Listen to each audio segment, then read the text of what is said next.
kufundisa vanhu vanovhundukaka. ndinobviro taure chikwadi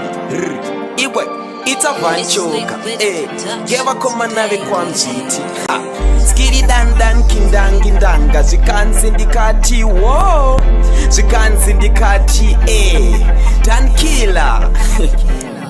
iwe ndakagare mukombi ndakarogwa nemanyoka ndobva ndakuti anu anoita sei anu anovhunduka kankwi ndomboona gero richifambe murodhi ndorihaga ndoti shaziwe wawe gero rangu anu anoita sei anu anovhunduka kankwi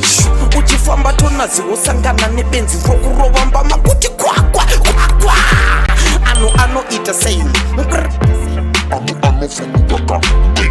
ndongosvika pateni muchirya sadza ndarohwa nenzara ndokubhutira indotanga kurya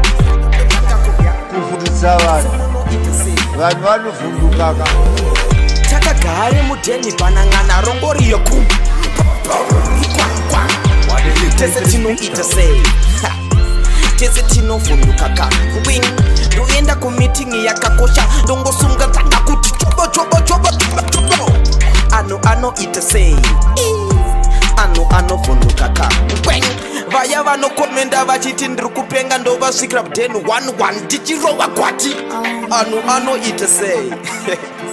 anu anovhundukaka